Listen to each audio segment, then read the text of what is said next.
So growing up in a really sort of over control fundamentalist religious community, I really internalized the ideas of right and wrong, good and bad. That was like a major part. Whoa, it's pretty slippery today, folks, and I did not wear my little ice gripper things because I didn't realize. But we're just gonna walk on the edges. We're gonna be okay. So like right there is a great example of my black and white thinking that I inherited from this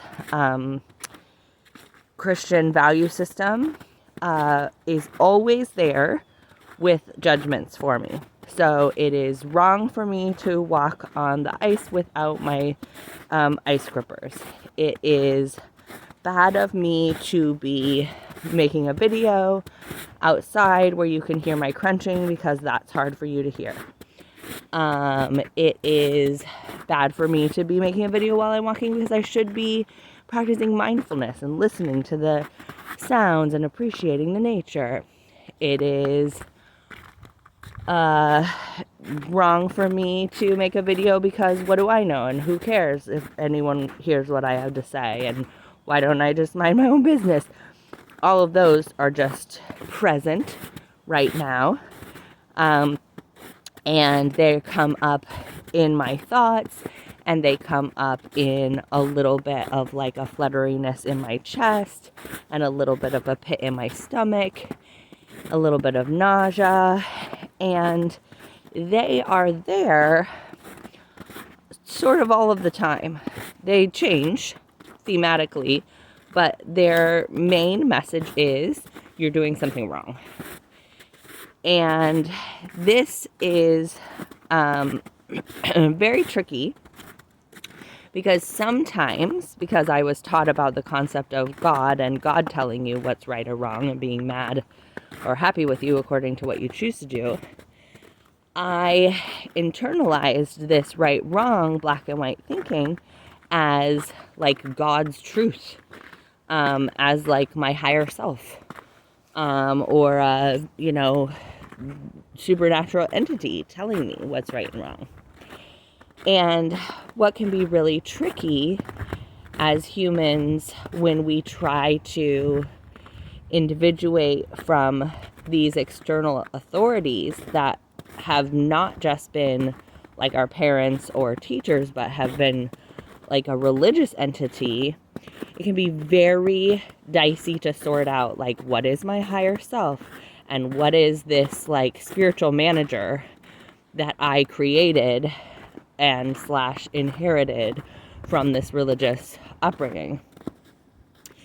And even if you were not from a very religious family, just growing up in sort of mainstream standard American school culture, you're going to have inherited a lot of like meritocracy, like work hard, do good, be good, and that is why we will love you, and if you don't do those things, we won't love you, and not only will we not love you, we will punish you, right? So most of us have inherited this, even if we didn't have the kind of religious upbringing that I did. So what are we to do with this? How do we sort out who is our spiritual manager and who is our higher self? Because, and why would we even want to sort this out? One reason to sort this out is so that you could connect with your authenticity, which a lot of people talk about. I want to be authentic, right? But I don't know how to be authentic, and I feel like I'm always trying to please somebody. So it can be really confusing and hard to connect with authenticity when we think that our spiritual manager, who has a very clear agenda and set of what's okay and what's not okay, is there all of the time, because they are going to interfere with your authenticity, right? So my authenticity is I much prefer to make these videos when I'm walking, even though like right now it's windy and I know that the sound quality is poor for you. I'd much prefer to be moving because this is where my thoughts flow more easily. And if I'm sitting in my desk, at my desk with better sound quality, I don't feel as inspired. I feel more contrived. I feel like I'm teaching, and it doesn't feel as fun to me. And what feels fun is to be in conversation with you about these things, because all my life, I've always, excuse me, I've always craved deep, spiritually oriented, like metaphysical, esoteric conversations. And I would try to have those with the people around me, and then they would kind of be like confused or annoyed, and it wouldn't go well. And so I realized when I started making YouTube videos several years ago about sewing, that I could talk about these deep spiritual things that I crave talking about. I like to talk about them. I don't like to just think about them. And it could be like I'm in a conversation with someone, and it doesn't have to make someone upset, because you all get to choose whether you have this conversation with me or not. And so there's a lot of consent involved, and it's not as risky for me because I don't have to, risk talking about these things and then having somebody tell me, like, one time this woman was like, "You're making my brain hurt." And another time this woman was like, stop, as I was trying to talk about, like, how we're all a drop in the ocean. So anyways, that is why I make the videos, not because I'm doing it right or good, or because it's good sound quality, or because it makes sense. I'm doing it because it's satisfying to this part of me that I couldn't figure out how to satisfy. And it feels fun and motivating and interesting, and it also does sometimes end up having people find meaning in it or get something out of it, and that feels rewarding as well. So anyways, all of that to say that when we're trying to find those things that are authentic for us, we often have to push up against concepts that our spiritual managers see as being bad. So your authenticity is going to threaten your safety, because your authenticity may be doing something that your spiritual manager, or who learned from your external authorities, says is bad. So how do we untangle and go against the spiritual managers, basically, as well as the external authorities, in order to pursue our authenticity? And how do we even figure out which is which? Okay? So a really easy question is, do you have an agenda? Okay? If I ask, this is also a great question for understanding anxiety versus fear. So I'll talk about that in a second. If I am trying to figure out if a message is coming from my spiritual manager, or if it's from the oneness, the higher self, I can ask, do you have an agenda? Okay, for example, if I'm hearing, let's say I'm going to make this video. Okay, I'm going to make this video, and I'm hearing, you know what, it's really windy today. And that's not kind to your listeners to have that wind in their ears. Then I can say, okay, what happens if I don't follow what you're saying? And they'll say, well, you're not a good YouTuber. You're not thoughtful of your listeners. You are irresponsible and unprofessional. I'd be like, okay, sounds like there's a pretty big agenda there. There's a lot of judgment there. And if I check in with my higher self, with the oneness, and I say, what do you think about me making a video with, oh, there was a little chipmunk. Did you see it? So cute. They're waking up. There you are, buddy. Can you see them? Let's see if they move. Hi. Welcome to spring. I also saw a spider this morning, so everybody's waking up. I'm so excited. So if I ask my higher self, what do you think about making this video? they'll be like, yeah, doesn't matter. Nobody has to listen to it. So if they don't want to listen to it, they don't like the noise, then they just turn it off. And even if someone's offended by you, you and them are all a part of the same thing. And there is only love. It's all unconditional, and you can't fuck it up. And no matter what you do, whether you live or die, like that beautiful verse, for I am convinced that neither life nor death, nor angels, nor principalities, nor things present, nor things to come, nor height, nor depth, nor any other created thing can separate us from the love of God. And that, that's a through line for me, that verse, because it just reminds me, yep, as whether I make the video or not, whether I fall on the ice or not, whether I have good sound quality or not, nothing can separate me from the love of God. And I can't do anything to separate anyone else from the love of God. So I can't be ultimately dangerous to anyone, no matter what I do, even if I were to kill them, because their connection with God is theirs, and it is with them in life and in death, and in all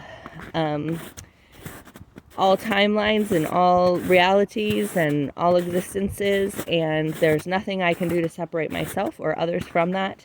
And that is the only thing that is sort of ultimate, or maybe big T truth that I can think of. And I also know that I am making that up, that is a framework, that I don't know for sure if that's true. It's possible that there's a heaven and a hell and a system of punishment and reward. And I don't know, and I've chosen the philosophy of oneness as the one that I'm gonna believe for now, because I don't know.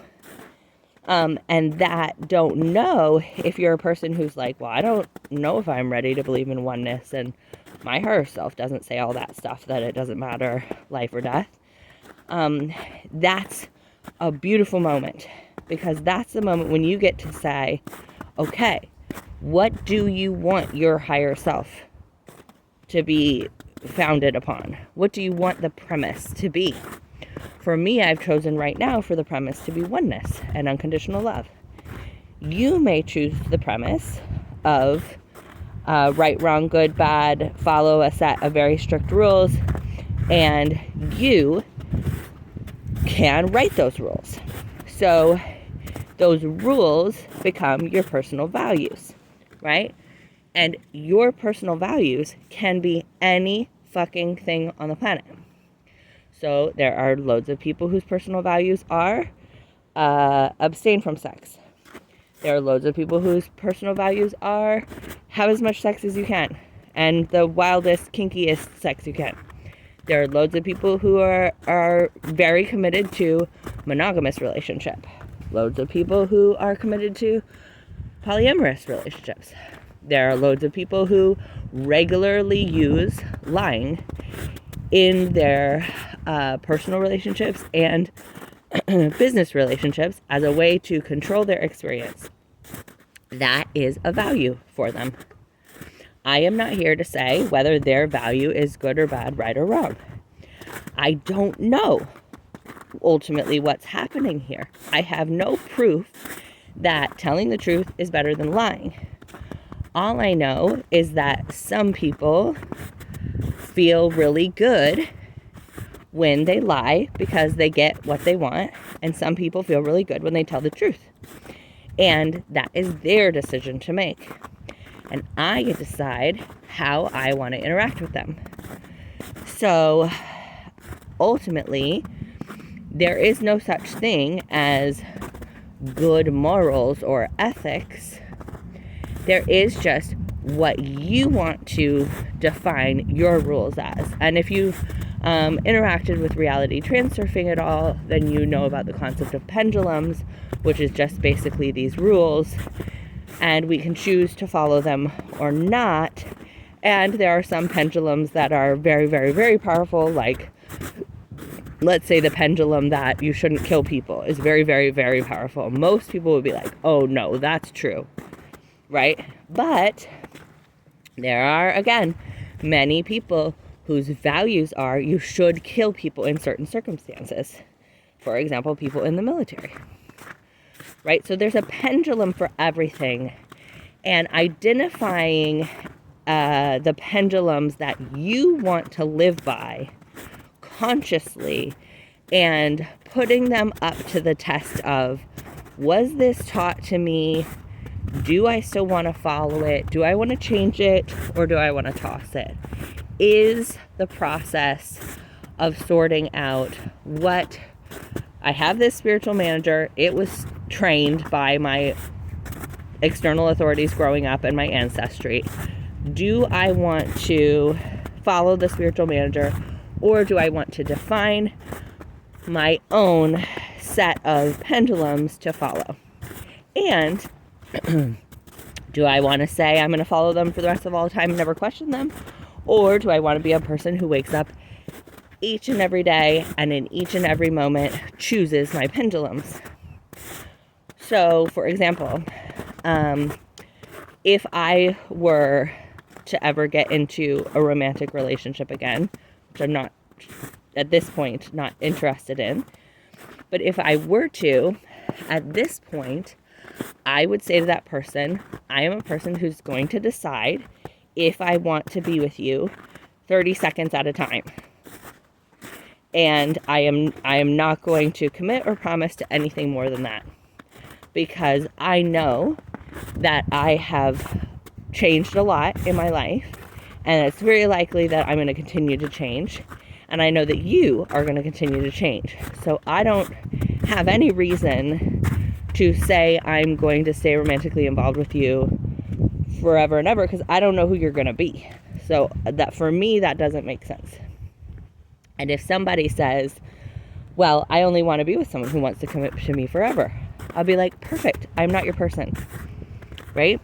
Because that takes out the good, bad of it. It just says like, oh, okay, great, what do you want? You know, it's like going to a restaurant, and it's a Mexican restaurant, say, and I'm like, hey, I would like a pepperoni pizza. And they're like, oh, actually, we're a Mexican restaurant, we don't serve pepperoni pizza. I'm not going to be like, you motherfuckers, like, I wanted pepperoni pizza, how dare you, right? I'm going to be like, oh, okay, yeah, I'll go see if I can find pepperoni pizza somewhere. A lot of us have so-called values or ideas that we have that are completely dependent on another person, like marriage or commitment or a job situation. I should have a boss who talks respectfully to me and gives me health insurance and pays me well. Why? If they don't want to do that, then why should they do that? Who's the boss that's telling them they have to do that? They don't have to do that. Look around us. If you want a boss who does that, then go looking for one. And if you can't find one, then become your own boss, right?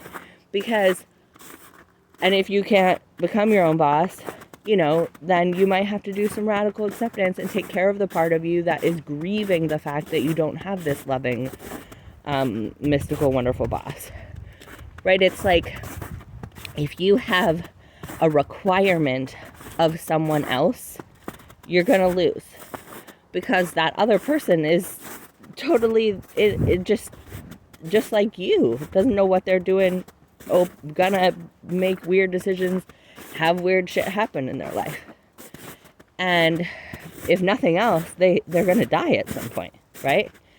So when we have requirements of life for people and circumstances and the weather and the economy and healthcare to do certain things, we're stuck. We can't live according to our authenticity when we have requirements like that, because our authenticity is, in that circumstance, contingent upon someone else's behavior. And then what's going to happen? They change, then you're just screwed. So your authenticity, your values are only things that have nothing to do with other people. So for example, in that work example, a value I could have there, or my authenticity could be, when someone speaks to me disrespectfully in the workplace, I tell them that I don't like it, and if it happens more than 3 times, I quit. Okay? That could be an example. Or if I only work for places that give me health insurance, or I only work for places that have 9 to 5 hours and don't ask me to work overtime. And then when that place that you work for doesn't do that, you are willing to say, yeah, this value is so important to me that I'm going to not have a job, and I'm going to live on the streets because that value is really important to me. Or that value is important to me, but my value of living in housing is more important to me, so I am going to let go of this value about the health insurance, and I'm going to work for this place that doesn't have health insurance because I value housing more. And that way, we get to start to, as we go according to our values rather than according to what's right or wrong, we get to be in constant conversation with our values and growing our values and navigating our choice making according to our values rather than according to our fears of doing the wrong thing. So in every moment, we get to be in conversation with both the oneness to remind us, like, ultimately it doesn't really matter what happens and I am loved, or in conversation with your version of whatever is your mythology that you're operating according to in this life. And we get to change our choices and our values according to the situation.